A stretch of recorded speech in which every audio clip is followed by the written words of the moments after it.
This is the third series in the third year, indeed, of the Laureate of podcasts that I have made with some of my fellow writers, in which I ask what the hell stroke heaven it is that we do. Not expecting or even needing an answer, but in not getting an answer, maybe some signpost directions towards an answer. I really hope you enjoy them. So today I'm talking to someone, a writer who, I don't know, I can describe them as a supreme being of writing. I think that's what they are. And this will be Eimear McBride. I think this is my 18th and final podcast, so it's wonderful to talk to her at the end of it. She is the author of A Girl is a Half-Formed Thing, The Lesser Bohemians, most recently Strange Hotel, all published by Faber. And I think most people will agree that these are seminal and permanent works of the imagination. So, as always, I feel a deep sense of joyous privilege to talk to a fellow writer, and in this instance, the very great Eimear McBride. Eimear McBride, thank you so much for doing this in the first instance. Oh, thank you. It's my pleasure. I do regard us all as belonging to the same vexed platoon, so it's very nice to meet a fellow soldier. I was looking at your name and thinking, you know, what an odd bundle of contradictions we are as a creature, Irish people. I mean, because you are Eimear, son of the servant of Bridget, and if we were native peoples, we probably wouldn't be very satisfied with the exactitude of that. What do you have a relationship? I mean, this was one of the sorrows of my grandfather, who was a revolutionary person, and he thought, like the Israelis speaking Hebrew, we would be speaking Irish by now. Do you have a relationship to Irish of any sort, even if it's a broken-hearted one? I think, well, for one thing, McBride, for me, is Ní Gilabhride, which is the daughter of the servant of St. Bridget. Yeah, of course. So I think when I was a child, I had a very sentimental attitude towards it. Both of my parents were from the north, and so grew up without any Irish. And my father particularly was very keen that his children would learn to speak Irish, and that this would be a big part of our heritage.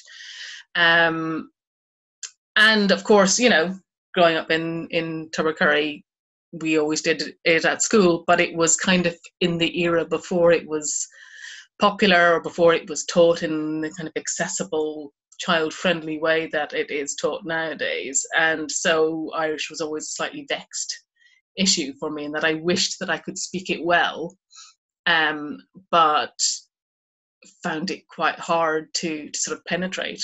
But, you know, even now that I live in England and have done intermittently for a very long time, when I go back again, I still listen to the new and feel the kind of the heartstrings tug, and wish that I had made a bit more effort back at Leaving Cert. You know, when you have supreme writers in Irish like Nuala Ní Dhomhnaill and Michael Hartnett, who learned Irish from his grandaunt, I think, and wrote that beautiful poem about her. Nuala, I think, was born in London, actually, and went back to gather it up. I mean, my son Toby is the only person I know of who garnered Irish with ease. It was quite shocking, actually, in its own way. But as a writerly creature, what does it mean?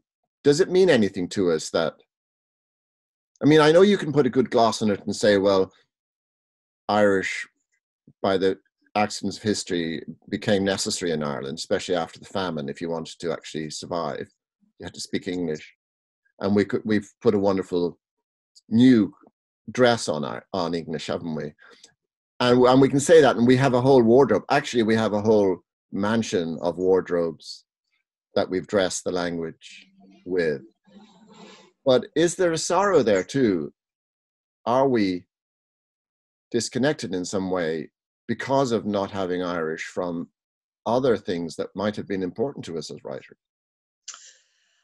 Very hard to say. I think for some people that does exist. For me, not really, because this is the language that I have known all Mm, my life. But mm, at the same time, I feel that it is that although I, speak English as a native speaker, as a first language, that English is a completely hibernified English, and then that language that we speak as Irish people is very different and is very much our own. And although we share words, there are so many things about the way we understand how language functions that is completely different. It is completely unique to the Irish and to people who grew up in Ireland, and that Irish writers, it's a tool that they just possess from the mere fact that they live in a country where language is used in that way, that we have, co-opted it and made it our own. And I don't feel, sad about that at all. I think I really celebrate that. I find that is the most exciting thing about Irish writers. It is the different thing about Irish writers. That's a great advance, I think. I think you're right. And I've always been quite proud to be sistered by English, as it were. I mean, and being a bit ashamed of that pride in this resource, because it was also the language pouring out of the people I adored. My great aunt Annie, my two grandfathers. They're all very different Englishes, actually, but it was the they were the integers of their secret soul. So I mean, I knew that as a child, that was the truth. Do you ever have a thought about, because I mean, you could say that Conrad writing at 30 in English for the first time, or when you go to see Molière in the Comédie Française and somehow you understand the French because you understand the acting, you could say that it's all beyond language anyway, or there's only one human birdsong. Do you ever have a thought about that? I mean, you're an incredibly, apart from all your other qualities, you're a very sophisticated person, but do you ever think of, we're only 200,000 years old as a creature, which is a bit shocking. I every time I say it, it shocks me to think that, because you can't mark that on human time. What do you have any feeling about? I mean, even all those women, the millions of years of slightly different creature that came before, and maybe we're also trying to use language both as a joyous celebration of breathing in and out, but also survival. I think that the capacity for language is greater than we can accept and greater than we understand through the amount of vocabulary that we possess one way or another. And I find that often, on my travels in the world, and I see it all around. I mean, I live in East London, which is incredibly diverse piece of part of the world, and filled with lots of cultures and people who speak different languages. And can you give a few cultures that you're living among? Yeah, I mean, here there are all manner of Asian cultures, Muslim, Hindu. There are people who come from the Windrush generation, or people who are recently arrived. There are Africans, there are South American. I mean, it's, and then also people from all over Eastern Europe and Europe generally, and lots of Russians, and it's just it's a big mix of a place here, and we're all hubbing along speaking English together, some as first language, and others acquiring it. And when I watch my daughter, for instance, interact with children who English isn't a first language for, that's when you see how well language works, and how there's kind of a secret other inside of language for those who are willing to listen. This is so important. And when I lived in Harlesden a couple of years ago for 6 months, I gloried in all that, and I wanted to bus in racists, to walk them up and down the main street of Harlesden, to show them this possibility, this proof, this definitive proof of their stupidity. And here were people, as you say, in a kind of lingua franca of the soul, more or less, like buying fish with the ladies originally from the Caribbean or whatever. And do you have any, what I identified as sort of old Irish, like the shops in Harlesden were full of all the regional Irish newspapers, but you never saw the people who came to get them, because I think some of them were too elderly to actually leave their houses. Do you have any lost generations there of Irish in East London? Well, interesting. This area that I'm in now was apparently a very, very Irish area, and not really so much anymore. And I think it's one of those areas where there's just a huge turnover of people that, originally it was built for clerks working in the city, and it was considered to be quite far outside of London. And over time, those people became middle class and they moved out further, and the city crept in, and now it became more of London. Then there was waves of Irish came in, and then later waves of people from the Caribbean, and then later people from Bangladesh came in, and and over time, each of those generations, as they kind of settled and overcame the obstacles of being the new immigrant on the block, and became part of the community, and kind of expanded into the wider British culture and went up the social ladder, they then sold up and moved out, and the next generation came in, and so you can see it where there are lots of much older Irish people here, but not a lot of people younger than me, and not a lot of people even my age, in my 40s. Are you talking to them? Can you talk to them, or? Well, I don't really talk to anyone if I can help it. but I've noticed, for instance, there's a road on my way to my daughter's school every morning, which is filled with plaster statues and Catholic statues, and someone with an Irish name clearly lives in that house and had died in that house, and a big memorial was put outside in their garden, and it was like being in a shop in Knock.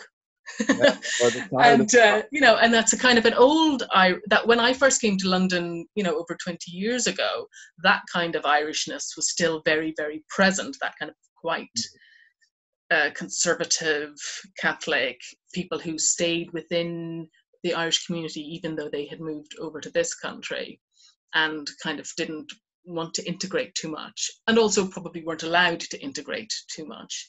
But over time, those barriers broke down, people moved on, and being an immigrant in Ireland also became a different kind of immigrant, and became, started to mean something else. And so it's kind of interesting to see that representation of an Ireland that you don't even see that much in Ireland anymore. Well, you don't, and that's true. Actually, that's very moving in a way, because I'm just thinking of my great aunt's room in, well, the kitchen, I suppose, in her cottage, which only had 2 rooms, so it was the one she didn't sleep in, put it that way. A picture of Kennedy, maybe a picture of the Pope, although maybe she was hanging that up ironically, I don't know. But definitely the Sacred Heart, the light burning. She didn't have a Child of Prague, because you had to put that in your fan window, didn't you? So she didn't of course. Yeah, so she didn't have that. But then everything about that, cooking on the open fire, the cricket in the hearth. I mean, once you lose the cricket in the hearth, everything else goes with it. Actually, crickets, as you may know, Eimear, have disappeared almost from the Irish evening, which is very sad. But I don't know. I mean, you, like me, I mean, I was my father and mother went over to London when I was 4 and left us there with my great aunt. So I had this wonderful life for a year, and then had to rejoin those difficult people in London. And then we came home when I was about 10. Now, you've had something similar going on. I mean, when I went to Norwich, where they mistakenly gave me a doctorate, I was so pleased to find the tombs of the guy who wrote Religio Medici and his wife, Sir Thomas Browne, and his wife, strangely enough, separated on their memorials, which I thought was interesting. But I think they got on well. And I was willing to say Norwich was my origin then. Or London. When I'm in London, I don't say it out loud to the policeman, but I do feel I'm from London, you know, and I'm also from Wicklow, and I'm also from Mayo, and I'm also, I mean, the calf returns to where it got the milk, is the old saying. Where do you, what, the calf in you returns where? What is your origin place? Well, you know, I think it's tricky for me because people always want to pin you down from exactly where you're from. I don't want to pin you down. I want to open it all up. I suppose I feel in my heart of hearts, I've always felt like I'm a Londoner. And I'm an Irish Londoner, and it's pretty important that I'm both of those things. And being a Londoner, you can be both of those things, and there is no conflict there. It's like being a New Yorker. You can be from anywhere and be a New Yorker. And I suppose when I was growing up, because I had been born in Liverpool and then grew up, you know, from 2 onwards in the west of Ireland, you know, I never really was from there. And at that time, things felt they were very tribal, and my family were Northern Irish. So, and nobody knew us in the West. We were sort of blow-ins. And so I never felt like that was my place. I think maybe more in Castlebar when I was in my teens, because I sort of settled and had a circle of friends. And then, you know, I came to London at 17, and that felt like home. That just felt like this is the place where I can be anything that I want. And I felt that I brought my Irishness with me, though, in that, and that it was never about not being Irish or rejecting Ireland, but feeling that, you know, it was just another component. And I suppose I've always felt very defensive about Irish people in the diaspora, and there's always been a lot of conflict back in Ireland about, oh, should you be calling yourself an Irish writer, and are you, you know, and I don't think that there is any conflict, but it becomes a different type of being Irish, I suppose, over the years. Have you ever experienced, I mean, say in the mid-90s between the ceasefires, were you in London then? I was, yeah. Did you ever experience racism directed towards you? Oh yeah, I mean, when I arrived first, there was a lot of aggression, and I, you know, remember, you know, people shouting at me, I bet you're really glad that you bombed Manchester. And whenever there would be a bomb scare, there would always be a lot of really aggressive things about being Irish. I once came out in my hallway, someone had carved into the wall, terrorist, Irish whore. So I, you know, there was a very frightening atmosphere. I remember when I arrived there first, someone telling me, if you read the Irish Times, don't ever read it on the tube. So don't be identified, because, you know, unlike someone who's black or Asian, you know, being Irish, you just had to shut your mouth and no one could tell. So you could hide in plain sight. But that atmosphere was very, very aggressive for a long time, and it is now almost completely dissipated. But I remember having temp jobs, you know, after leaving drama school, and having jokes made about stupid Irish people and dirty Irish people, and, you know, I mean, that it was a very, very unpleasant atmosphere. You were expected to be drunk. You were expected to drink whiskey and maybe be quite a good singer. Yeah, and always be up for the crack. And in fairness, like, you know, that is a stereotype which I've always, you know, bonded myself quite closely. But I am very aware of this idea of the performative Irish person, that you are, and that somehow it's still allowed to make those kind of jokes. Oh, the Irish, they're also funny, they're also friendly and crazy and drunk, and they don't mind anything. You can say anything to them. And that kind of thing still exists. You think, therefore, that we would be the least racist of all the peoples of the earth. Yeah. Of course, the other side of that experience is, if you let it makes you, well, it seems to make some Irish people tragically racist. That's always been another sorrow, more than the loss of a language, I have to say. That in South Boston, the most aggressive racism was from Irish people towards the black population in Boston, and indeed how we treat, in general, when I say we, I mean settled people, the attitudes towards travelers in Ireland. But was your father a bank manager, or why was he moving? No, he was a nurse. Oh my heavens! So both of my parents were nurses. My father was a psychiatric nurse, Wow. and so they came to England in the 60s to get away from the Troubles. They had been working in the north, and my father's Catholic colleague was sent a bullet in the post. Whoa. And so they basically decided that they would go to England, and but they always wanted to come back to Ireland. But at that time, obviously, I had two older brothers as well, and they were sort of 10, 11 by the time we came back to Ireland, and they didn't want to go back to the north with boys that were about to become teenagers. So that's why we ended up in the west. So he got a job working in a psychiatric hospital in the west of Ireland. My mother was from Sligo, and she used to like to remind people that Sligo is 30 miles from Enniskillen. You know, you're nearly home, but you're not quite home, and maybe with good reason. Buncrana is a long way from there, but Bundoran is just across the border. Yeah. But I don't mean, this almost sounds like you still can't ask this question, but is that a Catholic family then? Are your family Catholic? Yes.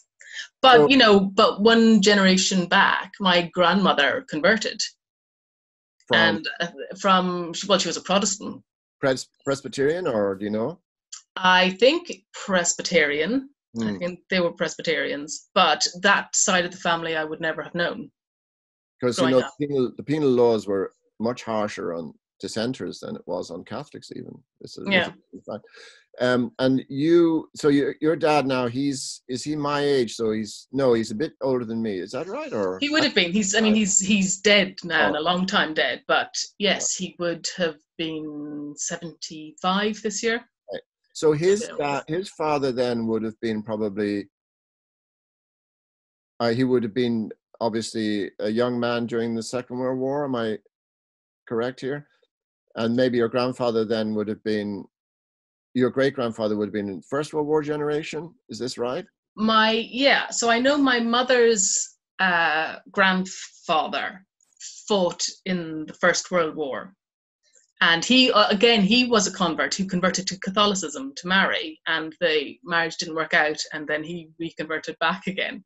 But in the interim had gone to the First World War and served with complete indistinction, and I think was guilty of all manner of going AWOL and drinking on duty and disappearing and abandoning his wife and abandoning his post and all kinds of disreputable behaviour. Probably the right response to the First World War. I find it hard to feel anything other than a sense of pride. Yeah, he managed to get out of it alive. You're right. And do you happen to know what regiment? I mean, was that remembered who he served with, or? No, it wasn't, because the marriage had split up. I think he was not much involved in his children's upbringing, and I think my mother would have remembered seeing him maybe once or twice as a child, but really they weren't involved. Although there was a story that he had won all kinds of medals in the First World War, which later upon investigation was revealed to be the in fact opposite of the truth. It just is useful, the opposite of the truth, I find. Yeah. For ordinary life. So as regards, Northern Catholic family with that beautiful, in a way, movement, laughs at these divides, doesn't it, a little bit? And it moves between them. And that's a rather good part of the Irish story. And actually it's quite common, really, in every family. But when you have the question of 1916, was there any family lore about that? That was a really difficult position for a lot of Catholic families to negotiate that. There was never, No, I mean, I've never heard any stories about people participating in anything, but I know, for instance, that my father's family, who were quite different. I mean, my mother's family is from Belfast, and her father was a quantity surveyor and worked for the imperial government, and so we're in a way quite sort of middle class, although they had 14 children and all of that.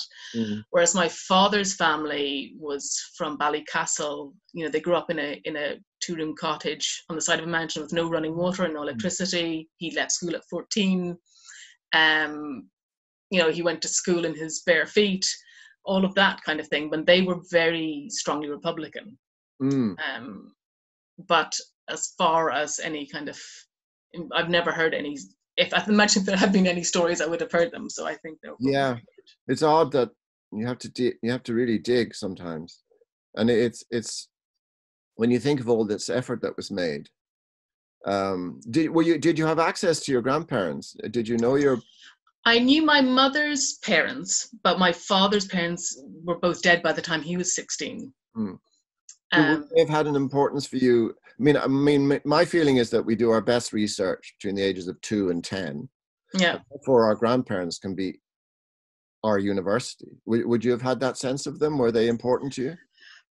They were important to me in that I think my mother was quite afraid of them, and they would just arrive because they lived in the north, and we didn't even have a phone when I was a child, so they would just suddenly arrive and stay for 2 weeks, and they were quite, you know, my grandmother was, I would say, I never heard a good word out of her mouth about anyone or anything. I mean, she was a very angry woman who really sort of hated children, which, because she had 14, I think that's probably fair enough.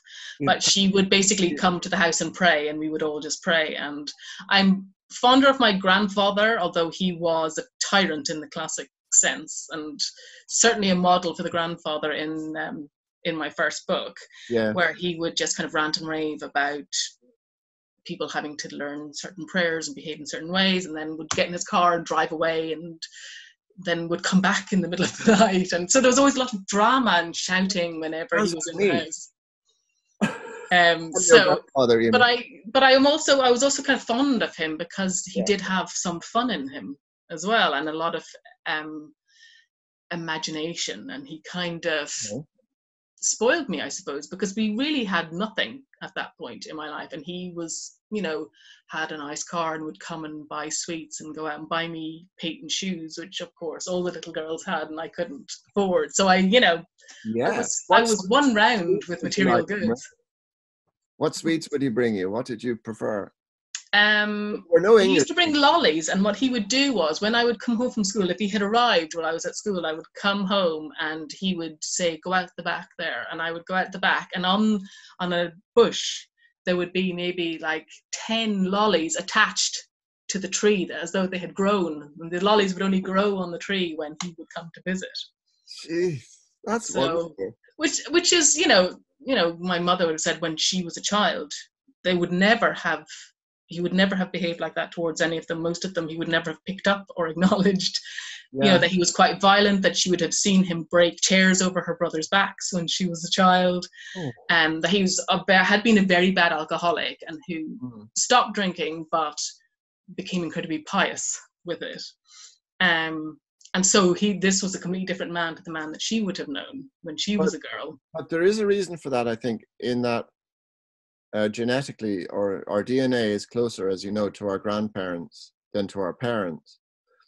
And I think the grandparenting role can be, especially if somebody has stopped drinking, like my grandfather did, can be a great, a redemptive time where you do start to notice. Because obviously, as writers, we know that the whole business of writing is really noticing first. And he knows your existence. And to go to the trouble of pinning the lollies on the tree is just delicious in itself. Yeah. And good for him, because the joy that gave him, you can imagine, must have been immense. It is true. I asked you what religion you were, and now I'm going to talk briefly about your writing, which also seems maybe not allowed in some strange way.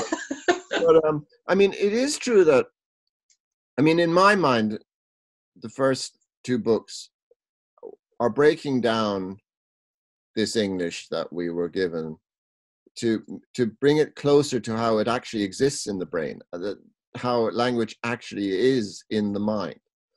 Or that's what it seems like to me. And then in your third book, in Strange Hotel, which, as you know, I really, really took to, because it is about aloneness rather than loneliness, and the limits of language, and how that the limits of language are the borders are much nearer than we thought or than we think. Like, you soon get to the point where you can't express the greater subtlety. You know, it's beyond one's reach. It's like a nationality we can't quite attain. Anyway, I would ask you, you know, usually I'd ask you this in private in a way, or at a festival. In breaking down and in somehow crushing, you know, it's like those reconstituted artifacts where you break everything down and then you make something beautiful from that. That seemed to be a necessity for you. I'm hesitating to ask you why, but I am sort of asking you why. I mean, I'm glad you felt you did that, but and it was such a radical, obviously literally radical thing to do. Do you know why you went at it that way? That's a better question, maybe. I think it's hard to say, actually. Yeah. I think there was lots of things. There were lots of ideas about, you know, wanting to find a different kind of narrative perspective, but wanting to be able to kind of grasp the part of life that feels so influential but so unutterable and so kind of intangible. And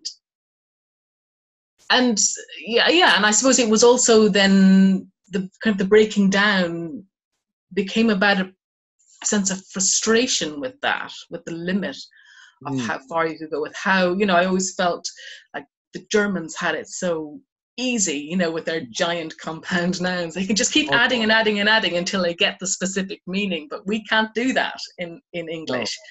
No. And it was, I'm constantly imagining words and having to look them up to see if they exist, because it feels like this is the right version of the word, but does that actually exist in the language grammatically? Can it happen in that way? And if it can't, and I write it like that, will people understand what I mean? Does that kind of expand that little tiny space just a little bit more, for a kind of a greater understanding of what the hell is going on inside? And then I suppose when I got to Strange Hotel, I thought, well, maybe it's interesting to just live inside the box of language and see. That's exactly what it is, yeah. See, I'll just allow all the limits to be there and see if what that's like to kind of live inside all of that. The borrowed room, the hired room of language, as it were, that we're actually asked to live in.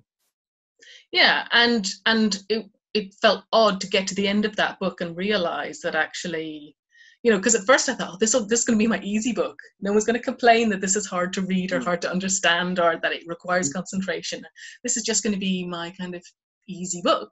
And when I got to the end, I looked back and I thought, bloody hell, it's actually, it requires more concentration than the other two books.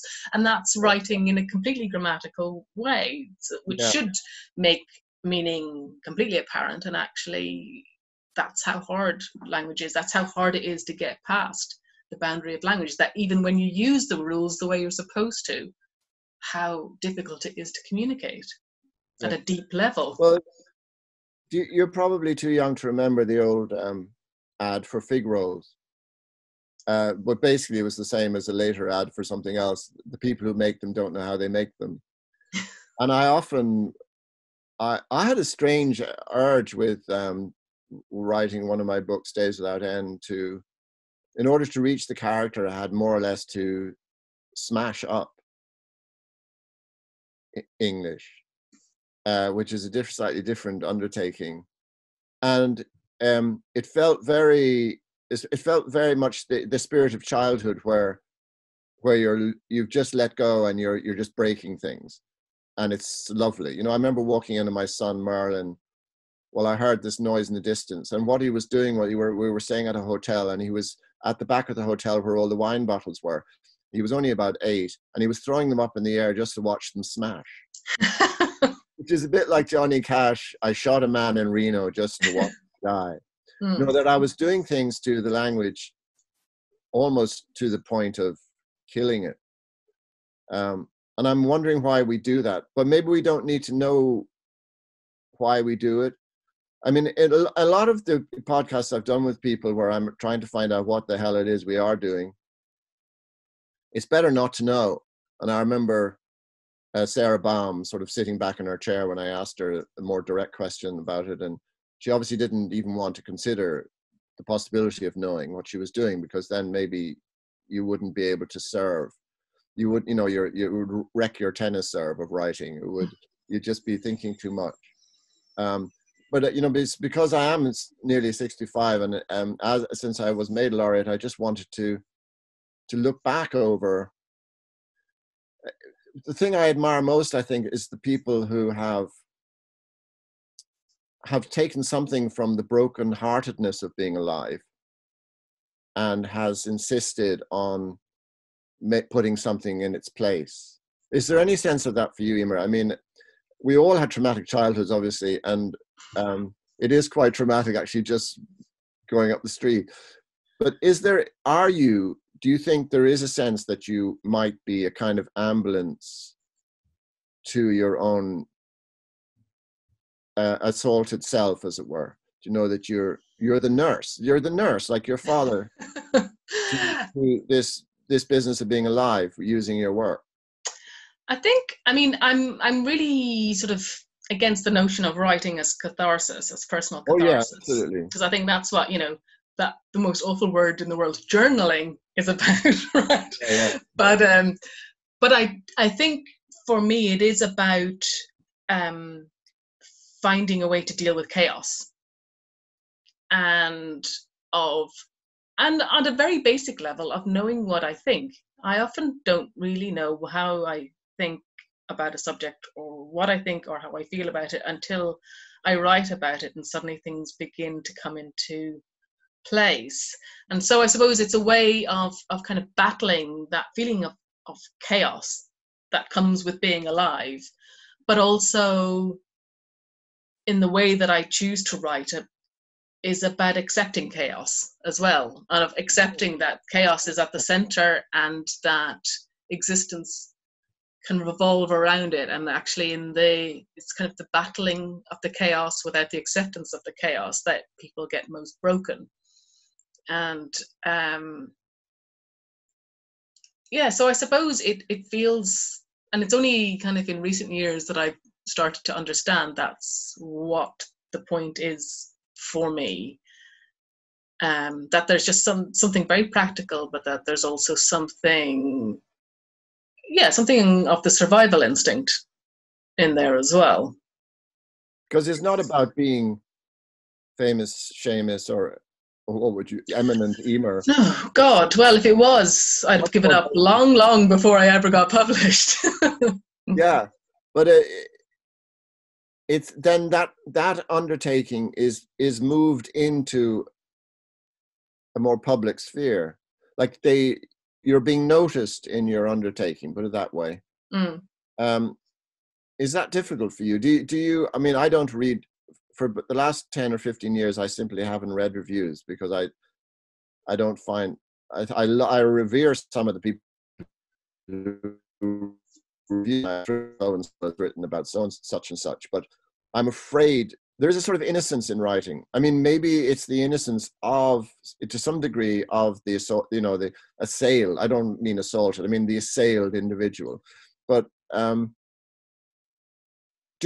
Is there, I mean, for me, Conrad, for some reason, seems the closest creature of the gone writers, and I suppose I identified with him to a stupid degree when I was a young writer. But do you have a secret instigator writer? Who is your mother writer or father writer, or do you know who are you in cahoots with? Is there somebody? Do you know? Not really. Despite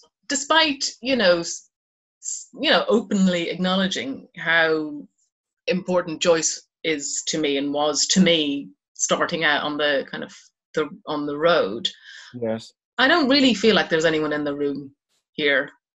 Yeah. And I don't really feel like what happens here is set out in a deliberate way to connect with those who came before, or to connect with those around who are interested in the same things. And of course there are writers who are interested in language and form, who I am very interested in, both dead and living. And I'm always interested when I'm sent a new book, if it is about that. That's going to entice me to read it, certainly. But I kind of feel that really it's this kind of animal instinct alone in a room. And that later on there's the dressing and the situating and the putting it in certain places and adding connections and that's all the kind of the window dressing of being a writer, and as much as possible you kind of have to leave that to the publisher as well, but which is probably why it took me so long to get published, because I was so bad at the window dressing part. But no, I think it's also because you were doing something new, and the funny thing about newness is its invisibility. I mean, obviously Galileo didn't benefit much from noticing that the sun was not the center, or the Earth was the center of the universe, or the solar system. They killed him for that.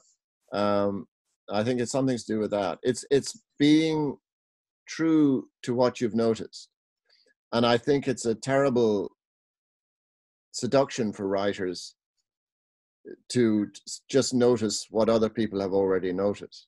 And then you have a fight on your hands if you refuse that, and I'm sure that's what it is. Oddly enough, we sometimes, I mean, if Middlemarch is the greatest novel in English, George Eliot, was instantly welcomed. It's very odd, this whole idea of welcome, and you're doing something new. Nobody will help you with it for a long, long time. And then everyone will help you with it. So what the hell is that? What's wrong with people, you might say? I mean, A Girl is a Half-Formed Thing, really, she, with all her troubles and cascading, I don't know, falling stars around her, she really came in to the world, didn't she? I mean, that book. Yeah, and in a way that I could never have imagined. And and I think that it was a book that changed a lot of things. But I think it was also about, bad luck and good luck, that it was written in a period where, publishers were becoming more concerned about the internet and what that would mean, and making commercial decisions rather than artistic or literary decisions, and feeling like publishing was all going to die anyway, so let's just make what we can, and sort of neglected the whole kind of the soul of what it is to be a reader, which is to be an adventurer, to be someone who is willing to put an effort in. A reader is different to a TV watcher, and and I'm both of those, but those things work in different ways inside you. And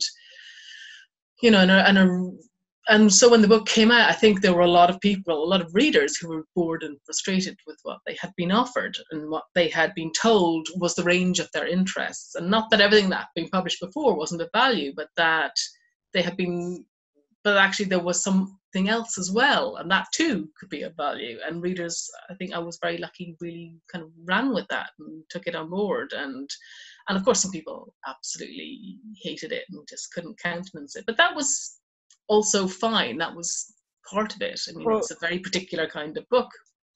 we're the first generation almost of writers that has, if required, access to some degree to how readers are responding to work with, say, a website like Goodreads, where thousands of people will be rating their reading experience, presumably mostly in an honest way, we presume, and not necessarily in a deal-breaking or deal-making way.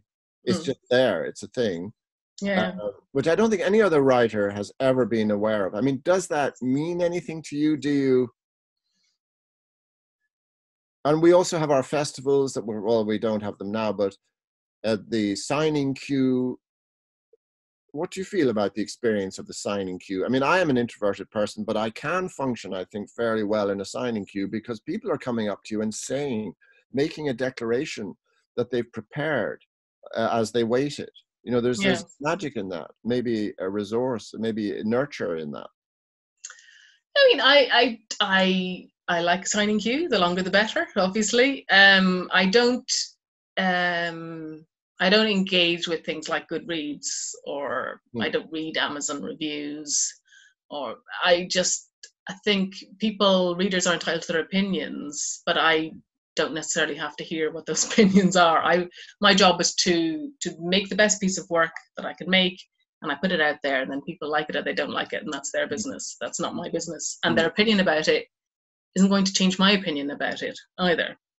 And it's not going to change how I write the next book or the one after that. You know, and I think it's really important to protect that in your writing, that the right to not really care. I mean, of course it's lovely when people say nice things, and it's infuriating when people seem to willfully misunderstand or misrepresent what you've written. Yes. Or just don't like it, which is also, you know, fair enough. But at the same time, what does it matter either way?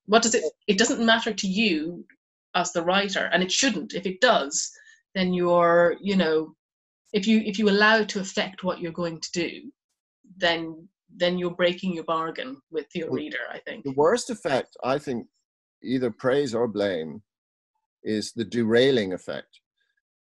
It can actually knock a writer off the tracks for a while, and it's an awful bother bringing up the 10 cranes to get the goddamn engine back on the tracks. And that can be a delaying thing.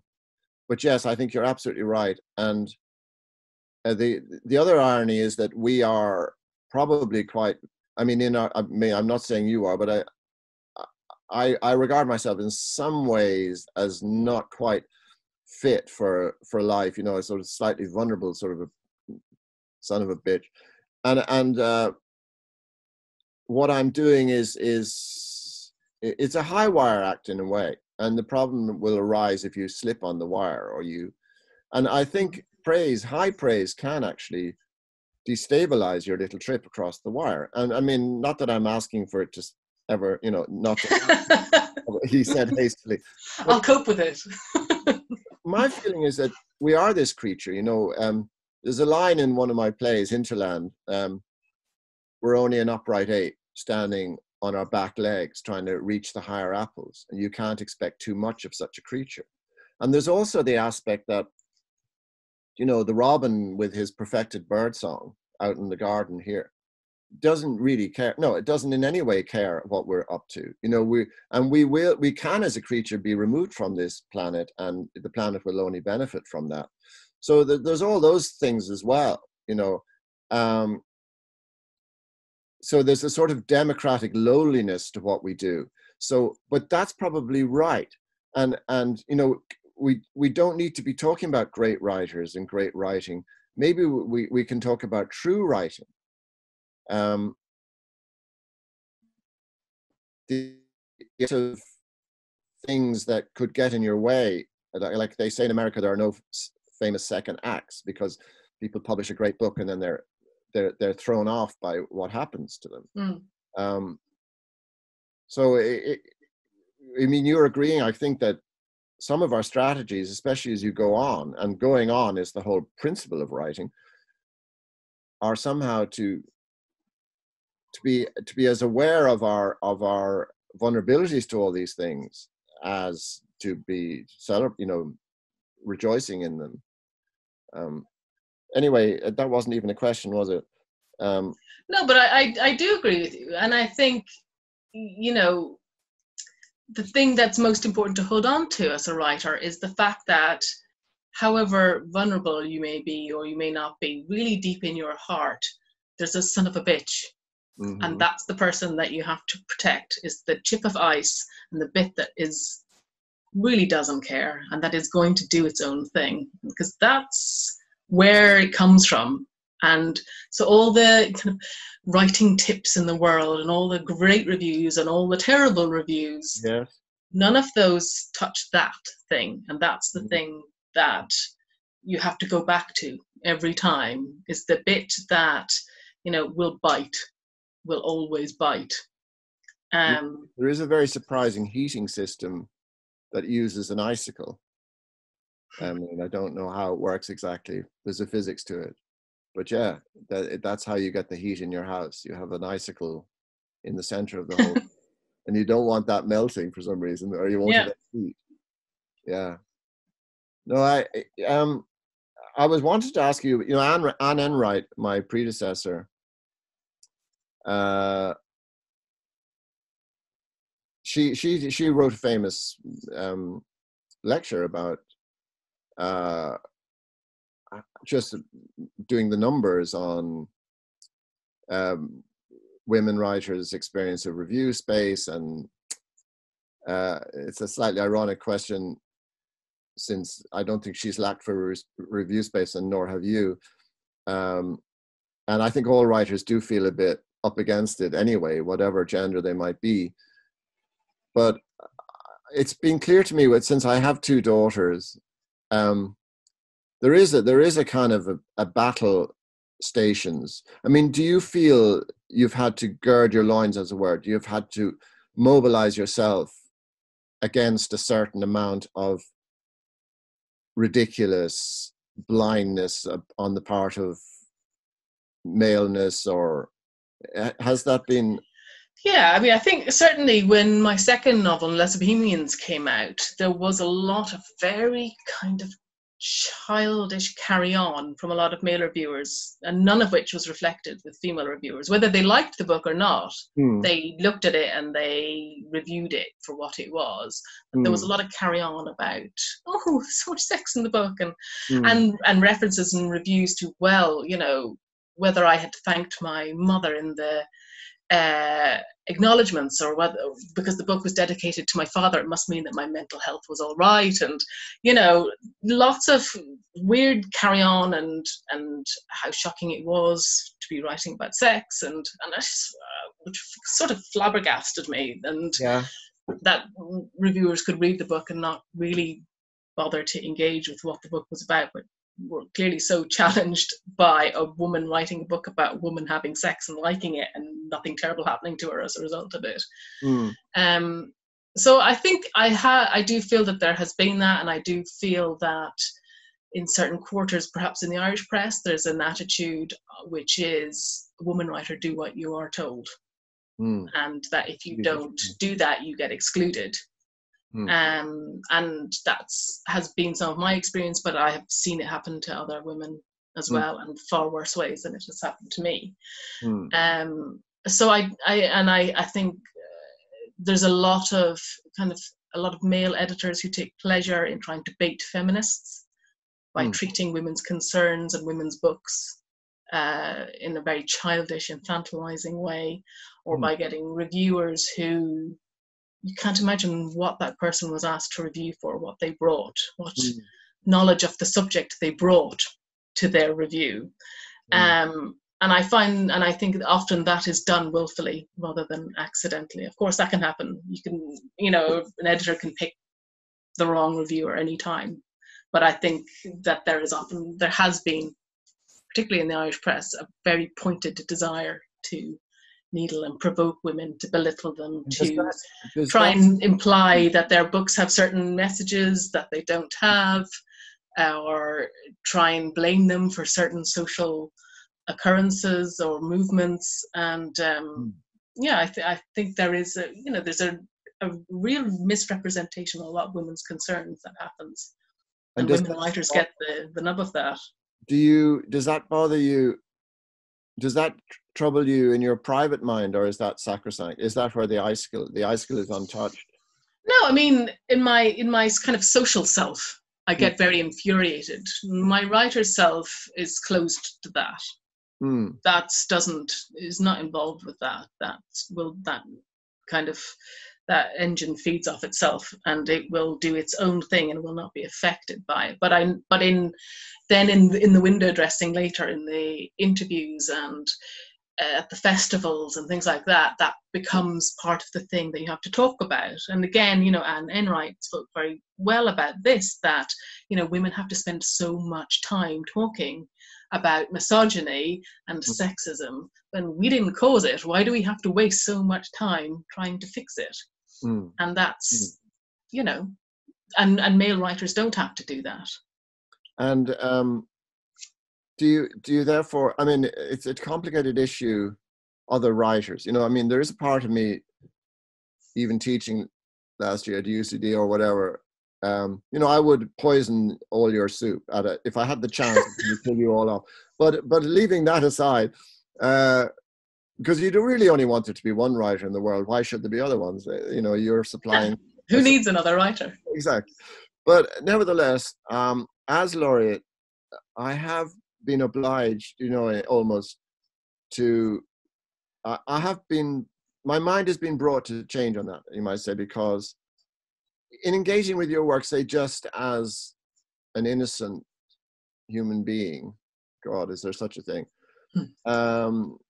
Something happens to me that is probably, I mean medicinal in the sense of Native American medicine, where you brought into battle, usually in a buffalo scrotum, but certain objects you bring into battle in order for you not to die in battle.